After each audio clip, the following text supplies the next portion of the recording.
Olha a declaração do verso 16. Digo, porém, andai no Espírito e jamais satisfareis a concupiscência da carne.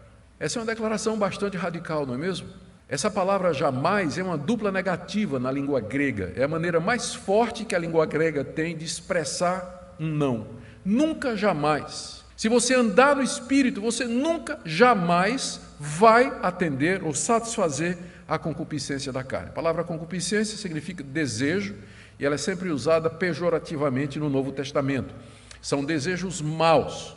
Carne aqui é a nossa natureza pecaminosa, a natureza que nós herdamos do pecado original de Adão, nascemos com ela e alimentamos essa natureza toda a nossa vida e ela vai conosco até o nosso último suspiro. É assim que Paulo se refere à nossa natureza pecaminosa, como carne. Esse é o termo que ele vai usar aqui e nós vamos ter que prestar atenção para isso aqui. Nós somos carnais, nós continuamos com a natureza adâmica, ela tem desejos e o nosso alvo como cristãos é não cumprir esses desejos. E o caminho para isso, Paulo diz, é andar no Espírito. Se você andar no Espírito, você jamais vai satisfazer os desejos carnais do seu coração. Fica evidente, então, que andar no Espírito é a chave da vida cristã e é o ponto mais importante para nós. Nós precisamos entender o que é isso, porque o que está sendo afirmado aqui é alguma coisa que todo cristão verdadeiro deseja. O cristão verdadeiro, ele odeia o pecado e ele quer viver uma vida de santidade. Mas como fazer isso? Aqui está a resposta do apóstolo Paulo. Você tem que andar no Espírito. Andar no Espírito significa andar guiado pelo Espírito, andar pelo poder do Espírito Santo, andar à luz da sua iluminação, do seu conforto e na força do poder do Espírito Santo. Paulo, na carta, antes, nos capítulos anteriores, ele já tinha dito que Deus nos concede o seu Espírito Santo quando nós nos arrependemos e nós cremos no Senhor Jesus Cristo. O Espírito Santo é a dádiva de Deus para o seu povo. É pelo Espírito de Deus que os benefícios da morte de Cristo e da sua ressurreição chegam até nós. O Espírito aplica em nós a obra redentora de Cristo.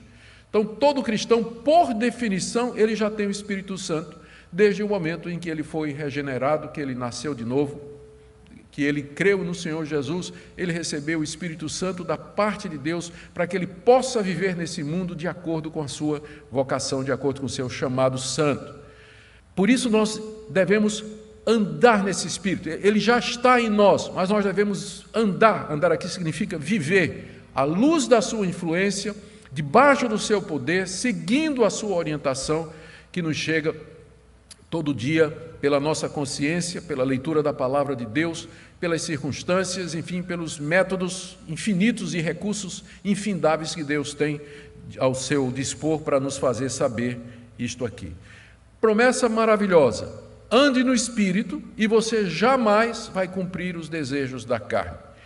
E a razão pela qual você precisa andar no Espírito está no verso 17.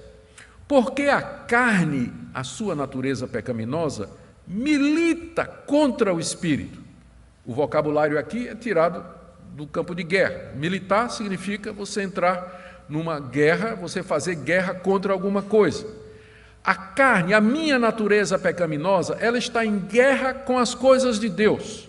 Eu sou carnal, inclinado ao mal. Deus me deu o seu Espírito Santo. Só que esse Espírito Santo não é bem-vindo pela minha natureza pecaminosa.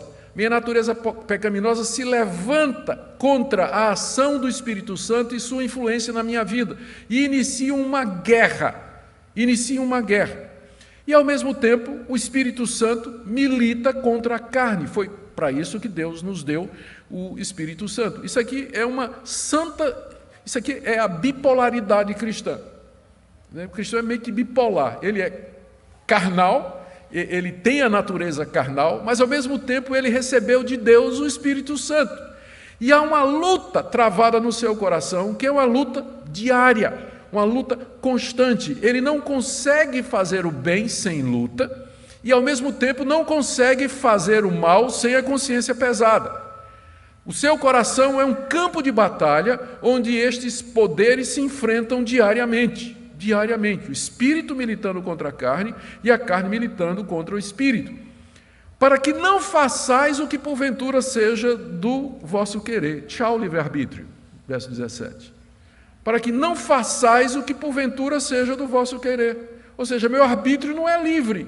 Ou eu estou guiado pelo Espírito Santo, influenciado pelo Espírito Santo, ou de alguma forma pela minha natureza carnal. Você não é neutro. Você não pode decidir assim simplesmente isento desse combate que está havendo no seu coração. É por isso que você precisa andar no Espírito Santo, porque por você mesmo você não vai vencer essa batalha.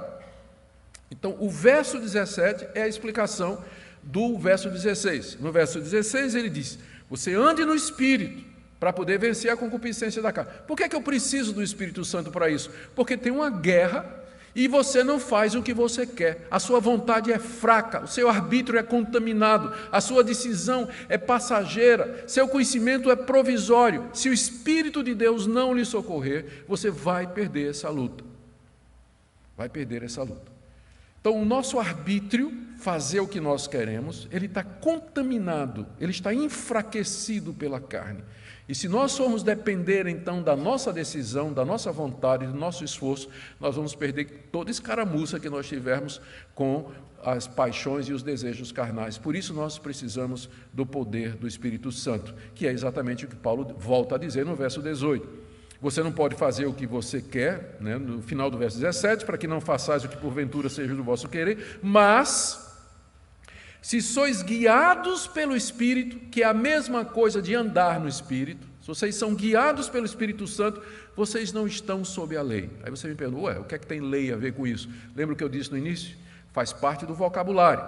Andar na carne ou estar debaixo da lei é a mesma coisa. A mesma coisa. Estão ligados. A lei e a carne estão ligados. Então, andar na carne e viver debaixo da lei, no vocabulário de Paulo, define a mesma experiência. Se você é guiado pelo Espírito, você não está debaixo da lei, ou seja, você não está debaixo da escravidão dos desejos carnais que são condenados pela lei.